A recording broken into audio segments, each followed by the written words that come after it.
वो 3 खिड़कियाँ आपको आपके जीवन में बहुत अच्छा बनाने के लिए मैंने बताई थी, बताना प्रारंभ भी की। अभी तो पहली खिड़की है संभावना की खिड़की, दूसरी खिड़की है पहल की खिड़की, और तीसरी खिड़की है ईमानदारी से आकलन की खिड़की।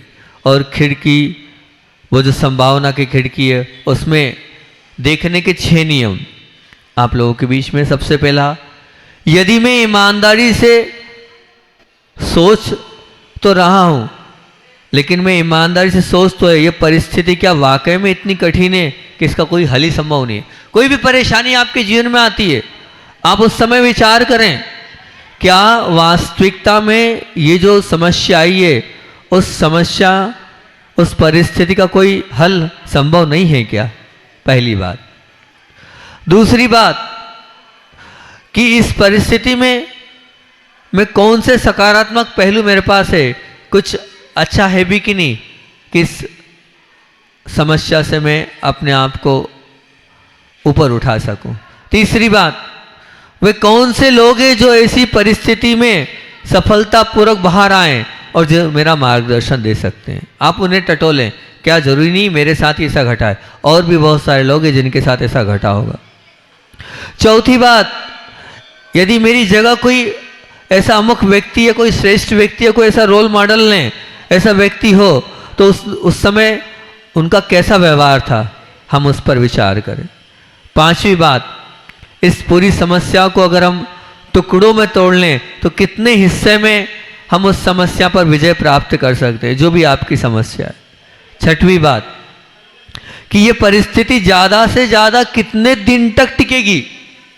हम इतने हैरान परेशान हैं, लेकिन जो समस्या आई है वो समस्या ज़्यादा से ज़्यादा कितने समय तक रहेगी। अगर हम उस पर विचार करेंगे तो निश्चित रूप से कहीं ना कोई इन 6 संभावनाओं की खिड़कियों में आप अगर डालेंगे तो ये 6 प्रश्न आपकी सोच में क्रांतिकारी परिवर्तन लाएंगे। यदि आप बिना किसी शंका के या पूर्वाग्रह के निष्पक्ष होकर इन संभावनाओं की खिड़की में देखते हैं तो ऐसे नए शक्तिशाली दरवाजे आपके सामने खुलते चले जाएंगे। और समस्याओं का चिंतन करके समस्याओं का बड़ा करने की बजाय संभावनाओं पर चिंतन करने की आप अपने जीवन में आदत डालेंगे तो बहुत अच्छी बात है। संभावना की खिड़की आपको सिर्फ मुश्किल के मौके पर नहीं खोलनी है, जब सफलता के रास्ते पर भी आप आगे बढ़ रहे हैं तब भी संभावना की खिड़की को खोलो। ईमानदारी से अगर आप संभावना की खिड़की का उपयोग करोगे तो चमत्कार की तरह समस्याओं का हल और अपने आप मिलता चला जाएगा। सुखद परिस्थिति में भी संभावना की सोच जरूरी है। यदि आप सफलता के रास्ते पर हो, सुख के रास्ते पर हो, खुशियों के रास्ते पर बढ़ रहे हो, तो भी संभावना की सोच पर सफलता को और पक्का कर सकते हो। मान लीजिए आप सफल हो तो भी मैं कह दूंगा आपको प्रश्न करना चाहिए। सबसे पहला प्रश्न, मैं अपने कार्य को और श्रेष्ठ कैसे कर सकता हूँ, कैसे बना सकता हूँ। दूसरी बात, कौन कौन से ऐसे लोग हैं जो मुझे इस मुकाम में और मुझे अच्छे से मार्गदर्शन दे सकते हैं। तीसरी बात, मुझे कितनी ऐसी संगति करनी चाहिए जिनसे अगली मंजिल और प्रभावशाली ढंग से मुझे प्राप्त हो सके। चौथी बात, मेरी जगह अगर और कोई व्यक्ति है, उस सफल व्यक्ति को देखें इस परिस्थिति में वो क्या करता है। पांचवी बात, मुझे कौन कौन से और ऐसे नए नए गुण विकसित करने होंगे जो हर चुनौती को बहुत अच्छे से फेस करने को मैं तैयार हो जाऊं। ये संभावना की खिड़की में जो सफल है उनके लिए भी बहुत अच्छी बात है। लेकिन फिर भी संभावना की खिड़की में झांकना हो तो उसके नियम दे देता हूं आपको मैं। ये नियम फॉलो करोगे तब संभावना की खिड़की में झांकना। सबसे पहला नियम, अगर संभावना की खिड़की में आपको झांकना है तो बिना पूर्वाग्रह के देखिए। अपना पूर्वाग्रह मत रखिए कि हो ही नहीं पाएगा, तो आप कभी नहीं कर पाओगे। तो पूर्वाग्रह को छोड़ कर करिए। बिना सीमाओं के देखिए, सीमा तय मत करिए। आप लोग सीमा तय कर देते हैं। तीसरा, जो भी सलाह दे रहा है, कोई सलाह आपका दे भी रहा है, अपना वाला दे भी रहा है, तो उसको सिरे से नकार देने की बजाय तटस्थ होकर विचार कीजिए। जो भी सामने वाले ने आपको सलाह दी है उस सलाह पर आपको विचार करना चाहिए। चौथी बात, ये विश्वास भीतर जगाएं रखिए कि रास्ता मिलना तय है। जब तक आप ये अंदर से नहीं होंगे तो कहाँ से? आपको तय करना होगा कि रास्ता मिलना निश्चित है। पांचवी बात, पहले से ही गुण और दोष पर तय मत करिए कि इसके अंदर ये दोष है, इसके अंदर ये गुण है। नहीं, बिल्कुल नहीं, ये मत कीजिए। छठवीं बात, हमेशा सारी संभावनाओं पर लिखकर विचार कीजिए। सच कहना हो, अगर आप लिखकर विचार करेंगे ना तो और बहुत कुछ आता चला जाएगा। सातवीं बात, विशेषज्ञों से सलाह कीजिए। अगर आप फंसे हैं तो जिस फील्ड में फंसे उस विशेषज्ञ से आप सलाह कीजिए। आठवीं बात, उनसे सलाह की जो इसी परिस्थिति से बहुत बार गुजरे हैं, जिन्होंने बहुत चोट खाई है, जिन्होंने ठोकर खा के अपने जीवन में अपने आप को ऊपर उठाया है। और फिर उसके बाद नौवीं बात, एकदम अलग मूड में, अलग ताजे विचारों के साथ संभावना तलाशें। मतलब बहुत फ्रेश मूड में आप संभावना तलाशने के लिए इन नियमों को ध्यान रखें। जब हम एकदम शांत हो, एकदम एकांत हो, हमारा मूड बहुत अच्छा हो, कहीं हम किसी बात को लेकर बैठे नहीं हो, जब आप संभावनाओं की खिड़की में झांकेंगे तो निश्चित रूप से आप संभावना की खिड़की में देखते चले जाएंगे और मुश्किलों का हल आपके अंदर आ जाएगा। वो कुवत, वो सामर्थ्य आपके अंदर आ जाएगी। और संभावना की ये खिड़की के 6 प्रश्न जो छठे हुए प्रश्न हैं, और संभावना को खोजना असंभव नहीं होगा। और सोचा नहीं और आपने और खोजा नहीं, मेहनत नहीं करी, इसलिए आपको हर समस्या असंभव लग रही। लेकिन इस संभावना की खिड़की में आप झांकोगे तो हर समस्या को आप संभावना के साथ कर सकते हो। दूसरी पीज खिड़की, पहल की खिड़की। दुनिया के अधिकांश लोग पहल करने से घबराते हैं और दूसरों का इंतजार करते हैं, जबकि इसके विपरीत जो एक पावर थिंकर होता है, वो कर्तव्य और जिम्मेदारी को मानने वाला और हमेशा मुश्किलों के आने से पहले ही वो समाधान तैयार करता है।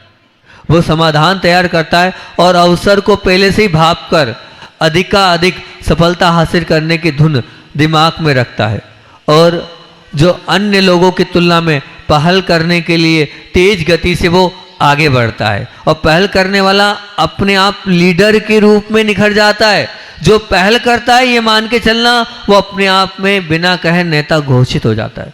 और पहल करना एक बहुत बड़ा भय है, लेकिन आपको सच्चाई ये है कि जैसे ही कोई मुद्दे पर आप पहल करेंगे तो लोग आपके पीछे निश्चित होते चले जाएंगे, निश्चित मान। लेकिन पहले आपको पहल के लिए आगे बढ़ना पड़ेगा। हो सकता है आप बहुत गुणी हैं, हो सकता है आप बहुत अच्छे गाते हैं, हो सकता है आप बहुत अच्छी चित्रकारी करते हैं, हो सकता है आप अच्छा भाषण देते हैं, हो सकता है आपके पास बहुत सारे गुण हैं, पर वो गुण जब सब जान पाएंगे जब आप उनको सबके सामने रखेंगे।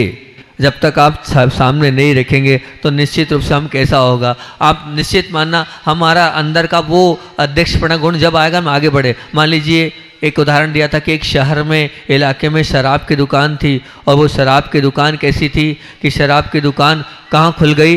बोले वो खुल गई मेन मार्केट, मेन कॉलोनी में, जहाँ पर लोग का आना जाना उठना, सब परेशान थे। अब शराब की दुकान खुली है तो वहीं पर लोग उल्टी सीधी हरकतें भी करेंगे। लेकिन कौन बोले, किसके पास समय, कोई आगे नहीं बढ़ रहा है, कौन मगजमारी मोल ले, कोई आगे नहीं बढ़ा। और कुछ उस सब समस्याओं को जो उस झंझट से बचने के लिए उन सबको एक्सेप्ट करते। एक महिला तैयार हुई और बस चादर बिछाई और बैठ गई।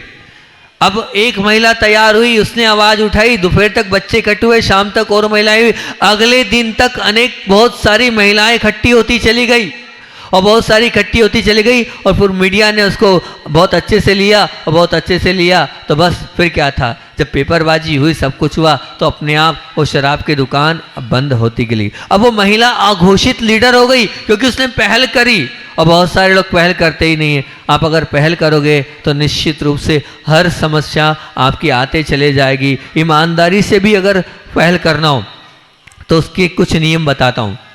सबसे पहला नियम, सही मुद्दे पर पहल करना, मुद्दा सही होना चाहिए। दूसरी बात, पहल करते हुए अपने आप को अकेला या कमजोर मत समझना।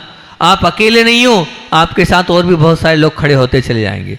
तीसरी बात, यदि आपकी पहल सही दिशा में होगी तो स्वयं आपके साथ पूरी दुनिया जुड़ती चले जाएगी। और फिर चौथी बात, पहल करते हुए अन्य लोगों की सहमति का इंतजार मत करना।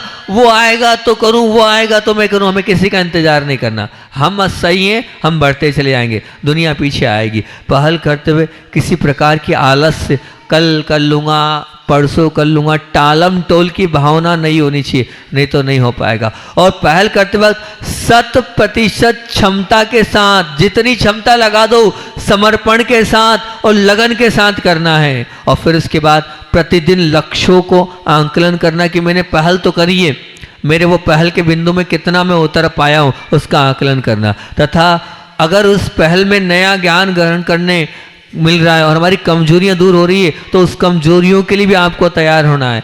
और सफलता के लिए सही लोगों के साथ आप जुड़ते चले जाएंगे, तो वो जो आपने पहल करी है उस पहल से आप आगे बढ़ते चले जाएंगे। और तीसरी और बहुत सुंदर खिड़की है, वो है ईमानदारी से आकलन करने की खिड़की। अगर आप ईमानदारी से आकलन करेंगे, मतलब पहला तो कौन सा था, संभावना की खिड़की, दूसरी कौन सी थी, पहल की खिड़की, और तीसरी और बहुत महत्वपूर्ण खिड़की ईमानदारी से आकलन की खिड़की। मतलब आपने संभावनाएं तलाशी, फिर उन पर पहल किया, अब सोचना है आपको कितना लाभ हुआ, क्या आपको उसी रास्ते पर आगे बढ़ना है या नया रास्ता तय करना है। यदि आपने आकलन नहीं किया, हो सकता है आप उस पहल तो करी लेकिन बहुत गलत रास्ते पर आगे बढ़ गए, अब इतने आगे बढ़ गए कि क्या होगा, वापस लौट पाना मुश्किल है। तो आप किसी भी क्षेत्र में काम कर रहे हैं तो पहल करने के साथ साथ ईमानदारी से उसका चरणबद्ध ऑडिट करें। ऑडिट होता है मतलब उसकी देख रेख करें, परिस्थितियों को ईमानदारी से आकलन करेंगे तो बहुत अच्छा होगा। तो उस समय ईमानदारी के समय 10 प्रश्न रख रहा हूँ, इन 10 प्रश्नों को ईमानदारी से करते हुए होना चाहिए। सबसे पहला प्रश्न, आप आकलन कर रहे हैं तो क्या आपने पूरी शक्ति से कार्य किया था। दूसरा, क्या कार्य सही था, क्या आपने आपके द्वारा किए गए कार्य की गुणवत्ता, या क्या आपने सही तरीके से कार्य किया था और क्या कार्य सही था और पूरी शक्ति से किया था। और चौथा, आपके द्वारा किया हुआ कार्य की गुणवत्ता कैसी थी, जिस क्वालिटी का चाहिए उतना था नहीं था। और फिर पांचवा, उन कार्यों की वजह से आपकी आर्थिक स्थिति में क्या फर्क पड़ा, कुछ पड़ा कि नहीं पड़ा। छठवां, उन कार्यों की वजह से आपकी जो साख है, पोजीशन है, उसमें क्या फर्क पड़ा। सातवां, क्या कार्यों की वजह से आपकी सामाजिक स्थिति में कोई फर्क पड़ा, आर्थिक अलग सामाजिक अलग। क्या आप अपेक्षित सफलता हासिल कर पाए, आपने जो अपेक्षा बनाई सफलता प्राप्त करने की वो सफलता आप हासिल कर पाए नहीं पाए। क्या आप 100% समर्पित थे, क्या आपने उन उपलब्ध मौके का लाभ उठाया जो आपको मिला है। और इस तरह ईमानदारी से इन 10 प्रश्नों को अपने आप से करेंगे तो पावर थिंकिंग कहती है और अंदर की सोच कहती है कि उस दिशा में पहल करने से संपूर्ण हल नहीं मिलेगा। उसके लिए आपको ऑडिट करना होगा, पूरी ईमानदारी के साथ नेट प्रॉफिट और नेट लॉस जैसे निकालते हैं, इन 10 प्रश्नों से नेट प्रॉफिट और लॉस निकालें। बहुत महत्वपूर्ण बात ये महत्वपूर्ण नहीं है कि आप सफल हैं या नहीं। बहुत अच्छा कोटेशन था कि यह महत्वपूर्ण नहीं है कि आप सफल हैं या नहीं, महत्वपूर्ण यह है कि आप उतने सफल हुए या नहीं जितनी आपके भीतर क्षमता है। निश्चित रूप से सारभूत में अगर हम बात करें तो किसी भी परिस्थिति में सबसे पहले संभावना की खिड़की से देखिए। दूसरी, योग्य संभावनाओं पर पूरी ताकत से पहल कीजिए और कार्य के बाद 100% उसका आकलन कीजिए। जिस प्रकार आप नोट गिनते हैं ना, नोट पूरी सजगता से गिनते हैं, पूरी एकाग्रता से गिनते हैं, वैसे ही आपको अपने गुणों और दोषों को भी देखना चाहिए। दुनिया से झूठा व्यवहार, छल कपट, बेईमानी, धोखाधड़ी, लूटना और साथ साथ में कपट करना शायद इतना जीवन को दुखी और या परेशान नहीं बनाएगा, पर ईमानदारी से अगर आपने अपने लिए आकलन नहीं किया तो निश्चित रूप से आप स्वयं झूठे साबित हो जाएंगे। हर परिस्थिति में अपने आप को आप देखें, आकलन करें तो उस आकलन से आपको मिता चल जाएगा। वो कोई परिस्थिति आती है उसको देखें।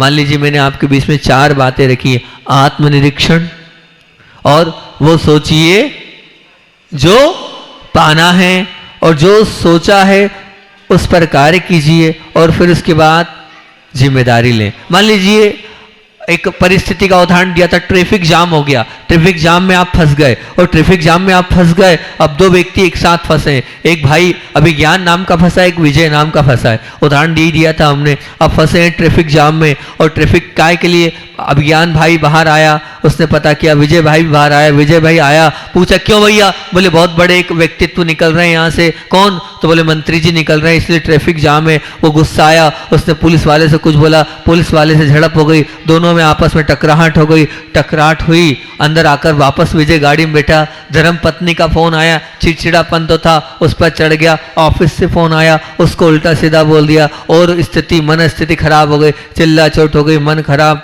अब दूसरा व्यक्ति बाहर आया, उसने पता किया अभिज्ञान ने, क्यों क्या बात है भैया, बोले जो है ऐसा ऐसा है और अभी ट्रैफिक जाम है। वो अंदर गया, उसने परिस्थिति को समझा, एसी गाड़ी का चालू किया, पसंदीदा अपने राष्ट्रीय जो भजन थे वो लिए, कुछ पुस्तक पढ़ना था पुस्तक पढ़ी, आगामी में क्या क्या काम करना उसकी वर्क लिस्ट तैयार करी, फिर जिनसे फ़ोन पर बात करना था सब बात करी, पूरा सब कुछ हो गया। अब क्या नतीजा निकला, एक पुस्तक पढ़कर परिणाम क्या, बहुत अच्छे से ज्ञान की वृद्धि हो गई, बहुत सारे काम निपटा लिए, आगामी एक वर्क लिस्ट तैयार कर ली, और क्या हुआ, जरूरी बातें कर ली। अब दोनों में तुलना कीजिए आप, परिस्थिति थी दोनों की थी, 1 घंटा ट्रैफिक जाम में दोनों फंसे थे, एक फ्रेश होकर निकल रहा है, एक तरोताजा होकर निकल रहा है, उसका पूरा सदुपयोग कर रहा है, और एक ने क्या किया, गुस्सा किया, कशाय करी, लड़ाई किया, झगड़ा किया, और अपने आप को डिप्रेशन में ले आए।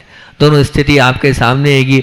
आप जीवन में यह तय नहीं कर सकते, क्रीम कोटेशन, आप जीवन में यह तय नहीं कर सकते कि परिस्थिति कैसी होगी, आप सिर्फ यह तय कर सकते हैं कि आप उसका सामना कैसे करेंगे। आपको सामना करना है, दोनों परिस्थितियां आपके बीच में है। सबसे पहले आप आत्मनिरीक्षण करिए कि भैया ट्रैफिक जाम है, हमारे बस का नहीं है, बात खत्म। तो अब क्या करना है, अब तय कर जी मुझे उसका क्या उपयोग करना है। फिर जो सोचा भैया ये उसका तय कर लिया, और उन्होंने क्या किया, भजन सुन लिए, पुस्तक पढ़ ली, वर्क लिस्ट बना ली, फोन पर बात कर ली, काम निपटा लिया। और फिर दोषारोपण काय को देना, अब हो ही नहीं, मंत्री जी को दोषारोपण देने की ताकत है क्या आपकी कि तुम इधर से मत निकलो, तो बस बात खत्म। मतलब दूसरों के द्वारा उकसाए जाने पर या उत्तेजित होने की वजह अपनी खुद के ऊपर नियंत्रित कर लेंगे तो निश्चित रूप से हर समस्या का हल हो जाएगा।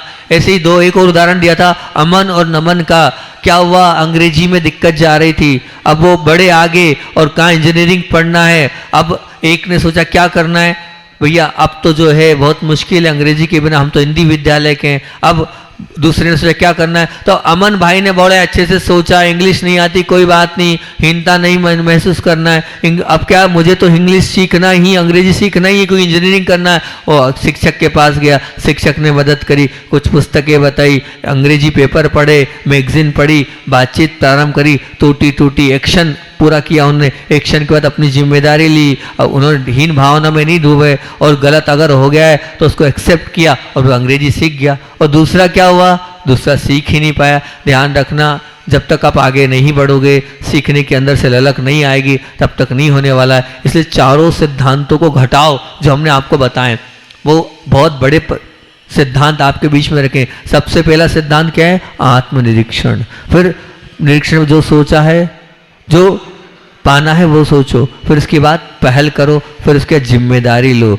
ध्यान रखना, बहुत अच्छा क्रीम कोटेशन, जब परिवर्तन हमारे अंदर से शुरू होता है तो वो स्थायी होता है, और जब परिवर्तन बाहर से शुरू होता है तो वह अक्सर दिखावे का होता है और दबाववश होता है। इसलिए हमें परिवर्तन हमारे अंदर से करना है तो आत्मनिरीक्षण जरूरी है। बिना आत्मनिरीक्षण के आप आगे बिल्कुल भी बढ़ नहीं सकते हो। अब मैंने पूरे 2-3 प्रवचन इस क्षेत्र पर करे थे कि आत्मनिरीक्षण आपने किया है, भविष्य में सुधार आपने किया है, तो कुछ प्रश्न आपसे किए, उन प्रश्नों का उत्तर आपको देना था।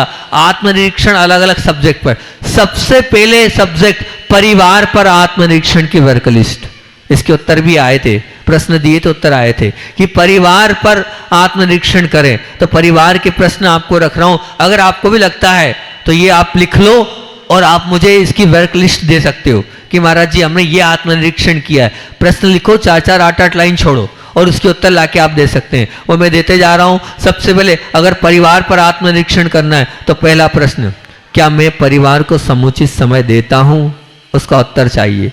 दूसरा प्रश्न, मेरे किन कार्यों से परिवार में तनाव होता है, लिखो, इस वजह से सब लोग मुझसे परेशान हैं। तीसरा प्रश्न, क्या मैं अपने बच्चों को उचित संस्कार दे रहा हूं? अब बच्चे अपने हिसाब से माता पिता को देख लेना, या अपने मेरे अंदर संस्कार आ रहे हैं या नहीं देखना, अपने अपना हिसाब से इन प्रश्नों को आप एडजस्ट कर लेना, क्योंकि नहीं तो बहुत सारे प्रश्न हो जाएंगे, ठीक है ना। इसलिए चौथा, क्या मैं माता पिता की सेवा करता हूं?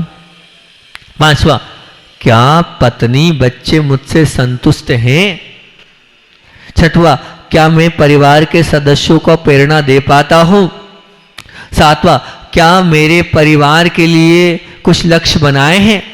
आठवां, क्या मैं परिवार के अन्य सदस्यों के लक्ष्यों से वाकिफ हूं कि उनको क्या चाहिए, उनको क्या बनना है? ये 8 प्रश्न, इनके उत्तर आप लिखना परिवार के लिए। कार्य क्षेत्र के लिए आत्मनिरीक्षण, उसके प्रश्न, क्या मेरे कार्य अन्य लोगों के द्वारा सराहे जाते हैं? धीरे बोले। क्या मेरे कार्य अन्य लोगों के द्वारा सराहा जाता है? पहला, क्या मेरी सही गति से तरक्की हो रही है या और तेजी से मुझे आगे बढ़ने के लिए तैयार होना है? तीसरा, क्या नई चीजें सीखकर नई क्षमताएं विकसित में कर रहा हूं या नहीं कर रहा हूं? कोई भी व्यापार में, कोई भी नौकरी में, आप चाहें तो अपनी गृहस्थी में भी इसको, हम तो महाराज जी क्या करें, गृहस्थी में भी तो बहुत सारी चीजें हम ये सीखकर बच्चों को खिलाएं, ये सीखकर पतिदेव को खिलाएं, कुछ और नया घर में सीख सकते हैं, उसमें कर सकते हैं आप। फिर क्या मैं अपने कार्य क्षेत्र में वांछित समय पूर्ण अनुशासन से देती हूँ? नहीं तो जितनी देर में भोजन बनना चाहिए उतनी देर देती हूँ, नहीं तो कि 10 मिनट में फटाफट बनाया, कच्ची पक्की बनी और दे दी, परोस दी। याद आ गई, मैं 1 मिनट में बोल ही देता हूँ बीच में। पूज्य क्षमा सागर जी की बात है, अशोकनगर में आहार करके महाराज जी आए और स्थिति ऐसी हो गई कि आहार में बड़ी मुश्किल से उनसे अंदर आहार घुसा, मतलब घुसा से तात्पर्य अंदर ही नहीं जा रहा था, आ रहा था, क्योंकि क्या करते, दाल भी कच्ची, रोटी भी कच्ची, जो चीज़ चाहिए वो कच्ची, वो आ गए और माथे पर हाथ फेर रहे थे। सावकों ने बोला, महाराज जी आज आहार अच्छे से नहीं हुआ आपका, तो वो हंसने लगे। आप हंस क्यों रहे?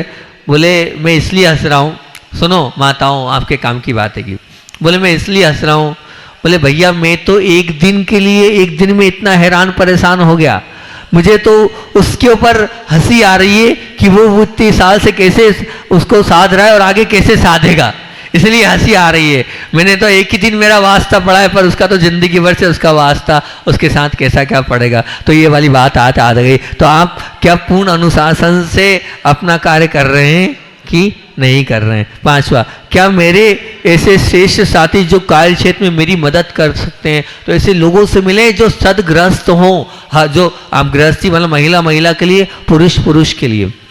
क्या मैंने जो कार्य क्षेत्र हैं उसमें ठोस लक्ष्य बनाए कि नहीं, मुझे वहां तक बढ़ना है, इतनी बिक्री करना है या उस नौकरी को पाना है या उस पर करना है। ये हो गया कार्य क्षेत्र का आत्मनिरीक्षण।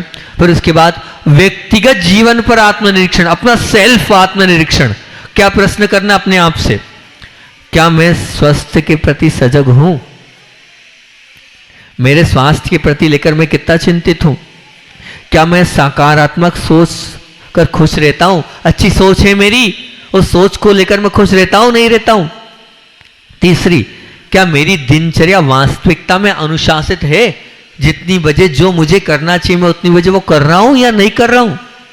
चौथा, भैया प्रश्न के उत्तर चाहिए, लेके आना, ध्यान रखना। चौथा, क्या क्या मैं अपनी हॉबी के लिए समय देता हूं? मेरी जो रुचि है अंदर से, क्योंकि जब जो व्यक्ति रुचि के साथ जो कार्य करता है ना, उसमें बहुत खुश रहता है वो, और खुश रहता है तो कर्मों की निर्जरा और विशुद्धि ज्यादा बढ़ती। मेरी जो भी हॉबी है उसको समय में निकाल रहा हूं कि निकाल रहा हूं? पांचवा, क्या मैं पावर संगति, क्या मैं संगति और पावर रीडिंग, मतलब संगति मतलब पावर संगति, अच्छी संगति मेरी है? किन लोगों के साथ उठ रहा हूं बैठ रहा हूं मैं, वो कैसे लोग हैं? और पावर रीडिंग, जो मैं पढ़ रहा हूं वो मेरे जीवन में मुझे आगे बढ़ाने वाला है कि नहीं? आखिर मैं पेपर पढ़ रहा हूं, मैगजीन पढ़ रहा हूं, पुस्तक पढ़ रहा हूं, क्या या शास्त्र पढ़ रहा हूं, वो मेरे जीवन को आगे बढ़ाने वाला है या नहीं? छठवा, क्या मैंने व्यक्तिगत स्वयं के जीवन में कोई ठोस लक्ष्य बनाए कि मुझे 10 साल बाद प्रतिमा लेना है, 15 साल बाद दुकानदारी छोड़ना है, 20 साल बाद घर छोड़ना है? क्या कोई ठोस निर्णय आपने तैयार किए अपने स्वयं के लिए? अगर किए तो बहुत अच्छी बात है, निर्णय लेना और कार्य करो उस पर। फिर क्या मैं आलस्य, बहानेबाजी, टालम टोल करता हूं? क्या मेरा नेचर ऐसा है, आलसी वाला है, टालम टोल वाला है, बहानेबाजी वाला है? उसको लिखिए आप हाँ है तो किस क्षेत्र में। फिर क्या मैंने व्यक्तिगत जीवन में कोई रोल मॉडल बनाया है कि मुझे आचार्य भगवान मैंने बनाया है, मुझे गुरुजी जैसा बनना है, आचार्य भगवान जैसा बनना है, ये मेरे रोल मॉडल हैं। आपका रोल मॉडल क्या है? आप अपना रोल मॉडल बनाए कि मुझे वैसा बनकर दिखाना है। स्पष्ट रूप से झलकियां सामने नजर आएगी, कमियां पता चलती चलिएगा। अब आप अपने करियर के विषय में किस मुकाम पर खड़े हैं ये आपको स्पष्ट समझ में आ जाएगा। फिर आपका व्यक्तिगत जीवन संतुलित और संतुष्टिदायक है या नहीं ये आपको पता चल जाएगा। आप समाज के लिए महत्वपूर्ण व्यक्ति हैं या नहीं ये निश्चित रूप से आपको समझ में आ जाएगा। आप जीवन को किस तरह से जी रहे हैं, जब आप एक प्रश्न उत्तर लिखेंगे आपको ये पता चलेगा आज आप कहाँ हैं और आप क्या पाना चाहते हैं और आपको और कितनी दूरी तय करना पड़ेगी अपने लक्ष्य तक पहुंचने के लिए। लक्ष्य निर्धारण में आमतौर से जो गलतियां होती है वो गलतियां कौन सी होती है, उन गलतियों के विषय में और आपको विशेष तौर से बता देता हूं वो गलतियां कौन कौन सी होती हैगी। एक मिनट बचा। वो गलतियां कौन कौन सी होती है, उन गलतियों में बहुत अच्छी बात ये कि सबसे बढ़िया बहुत बड़ा या अत्यंत छोटा लक्ष्य हो जाता है आपका। फिर बहुत सी या समय सीमा का आप आकलन नहीं करते हैं कि मुझे कितने समय में वहां तक पहुंचना है, और लक्ष्य लिखित में ना होना और लक्ष्य प्राप्त जो करना है योग्य होना या ना होना और लक्ष्य मापने योग्य ही नहीं रहता है। तो अब वो जो आपको बताऊंगा मैं कल, बहुत अच्छी बात अभी नहीं बता पाऊंगा, 10 बातें उसमें। एक होता है अस्पष्ट लक्ष्य और एक होता है स्पष्ट लक्ष्य।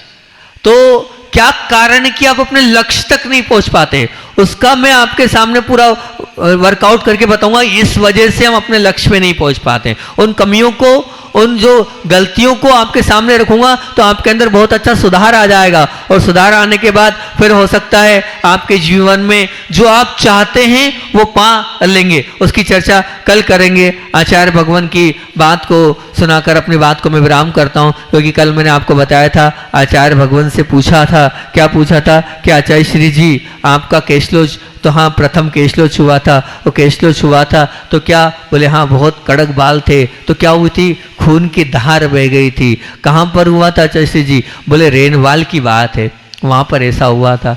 तो क्यों आचार्य ज्ञान सागर जी महाराज जी आपका केशलोच देखने नहीं आए? बोले वो तो बड़े ही गंभीर रहते थे और वो तो अपने आप में ही रहते थे, इसलिए जो है वो उन्होंने तो बस आशीर्वाद दिया और केशलोच तो हम ही कर रहे थे। तो फिर जब खून निकला तो उनको चिंता नहीं हुई क्या? बोले हाँ उनको चिंता हुई। उन्होंने शावकों से कह दिया इस पे चंदन का लेप लगा दो। तो शावकों ने चंदन का लेप लगाना था। कौन सा? वो लगाना था दूसरा, मतलब 2 प्रकार के चंदन होते हैं, एक होता है सफ़ेद और एक होता है लाल। तो लाल वाला जो चंदन होता है वो और उग्र होता है। तो बस शावकों को समझ में नहीं आया, उनने लाल चंदन लगा दिया। लाल चंदन लगाने के बाद जो पीड़ा थी वो चौगुनी हो गई और बढ़ गई, और बढ़ने के बाद जब पीड़ा बढ़ी तो उसके बाद जब आचार्य महाराज के पास पहुँचे तब आचार्य महाराज ने यही शिक्षा दी। बोले चिंता नहीं करो, उनने तो तुम्हारे अच्छे के लिए किया था, अब तुम्हारे कर्म का ही तेज उदय है, बुरा हो गया समता से उसको मुस्कुराते हुए सहन कर लोगे तो और आगे के लिए कर्म बंधेंगे नहीं तो अगर अभी तो आप लाल आँख करोगे तो कर्म बंधेंगे। तो आचार्य श्री जी ने कहा हाँ मैं बिल्कुल लाल आँख नहीं कर रहा हूँ, मैं तो हंस ही रहा हूँ कि मेरे ही कर्म का उदय है, ऐसा उन्होंने बोला। और ऐसे गुरु जो इस प्रकार से शिक्षा देते हैं। अब आगे आचार्य श्री जी से उस वक्त ब्रह्मचर्य में कैसे प्रवचन सीखा और कैसे प्रवचन किया, बोधि समाधि परिणाम।